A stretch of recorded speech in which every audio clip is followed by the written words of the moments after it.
30 अप्रैल 2026 शाम के करीब 5:30 बजे मध्य प्रदेश के जबलपुर में स्थित बरागी डैम के शांत पानी पर सब कुछ सामान्य लग रहा था। सूरज धीरे धीरे ढल रहा था और उसी वक्त एक टूरिस्ट क्रूज अपने रोज के सफर पर निकल चुकी थी। इस क्रूज में करीब 30 से 40 लोग सवार थे। परिवार, बच्चे, दोस्त सभी घूमने आए थे। कोई वीडियो बना रहा था, कोई हंस रहा था, तो कोई ठंडी हवाओं का आनंद ले रहा था, और किसी के लिए ये सिर्फ एक यादगार शाम थी। शाम के करीब 6:30 बजे क्रूज नदी के बीचों बीच पहुंच चुकी थी। सब कुछ अभी भी सामान्य था, लेकिन धीरे धीरे मौसम बदलने लगा। पहले हल्की हवा चली, फिर अचानक तेज झोंके आने लगे। करीब 6 बजे हवा इतनी तेज हो गई कि पानी में लहरें उठने लगीं, जो आमतौर पर इस डैम में नहीं दिखतीं। कुछ यात्रियों ने घबराकर कहा, हमें वापस चलना चाहिए, लेकिन क्रू ने भरोसा दिलाया, आप लोग चिंता मत कीजिए, सब कुछ कंट्रोल में है। और यहीं से शुरू हुई सबसे बड़ी गलती। शाम के करीब 6:10 पर मौसम अब खतरनाक हो चुका था। तेज हवाओं ने क्रूज का संतुलन बिगाड़ना शुरू कर दिया था। लोग अब डरने लगे थे। कुछ लोग खड़े हो गए, कुछ माँओं ने अपने बच्चों को सीने से लगा लिया, और फिर सिर्फ 30 सेकंड के अंदर सब कुछ बदल गया। एक तेज झटका लगा और क्रूज एक तरफ झुक गई। सबसे हैरानी की बात तो ये थी कि उनमें से किसी को भी लाइफ जैकेट नहीं दी गई थी।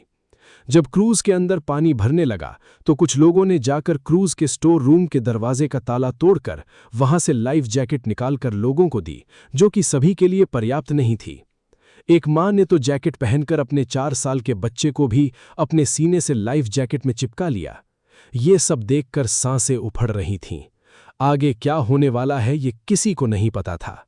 लोग चीख और चिल्ला रहे थे, मदद की गुहार लगा रहे थे, और देखते ही देखते पूरी क्रूज पलट गई। जो लोग कुछ सेकंड पहले हंस रहे थे, अब वो गहरे पानी में गिर चुके थे।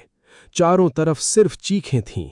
कोई तैरने की कोशिश कर रहा था, तो कोई अपने परिवार को ढूंढ रहा था, और कुछ लोग पानी में डूबते जा रहे थे। हादसे के बाद सबसे खतरनाक बात यह थी कि कई लोगों ने लाइफ जैकेट नहीं पहनी। 6:15 बजे स्थानीय लोगों को हादसे की खबर मिली।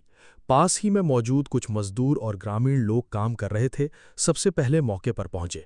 उन्होंने बिना देर किए पानी में कूदकर लोगों को बचाना शुरू किया, और कुछ ही देर बाद पुलिस और रेस्क्यू टीम भी पहुंच गई।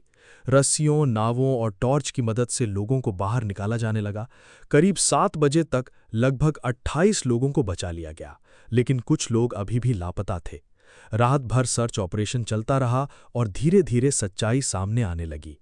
इस हादसे में कम से कम 9 लोगों की जान चली गई। सबसे दिल तोड़ने वाला पल तब सामने आया जब एक माँ और उसका बच्चा, दोनों की बॉडी एक दूसरे को पकड़े हुए मिली। उस माँ ने अपने एक 4 साल के बच्चे को अपने सीने से लगाया हुआ था। ये दृश्य इतना भावुक करने वाला था, रेस्क्यू टीम और वहां जितने अधिकारी थे, सभी लोगों की आंखों में आंसू आ गए। ये सिर्फ एक हादसा नहीं था, बल्कि ये कई गलतियों का नतीजा था। जांच में कई बातें सामने आईं। मौसम विभाग ने पहले ही अलर्ट जारी कर दिया था कि आज शाम को तेज हवाएं चलने की संभावना है। इसके बावजूद भी क्रूज को क्यों चलाया गया, और सभी यात्रियों को पहले से ही लाइफ जैकेट क्यों नहीं दी गई थी? यात्रियों की सुरक्षा को अनदेखा क्यों किया गया? हादसे के बाद प्रशासन ने कार्रवाई की, क्रूज स्टाफ पर एक्शन लिया गया और पूरे मामले की जांच शुरू हुई। लेकिन इन सब के बाद भी एक सवाल रह गया, अगर थोड़ी सी सावधानी बरती जाती तो क्या ये 9 जिंदगियां बच सकती थीं? एक शाम जो यादगार बननी थी, वो एक दर्दनाक हादसा बन गई। दोस्तों, आपकी इस केस के विषय में क्या राय है, हमें कमेंट में ज़रूर बताइएगा।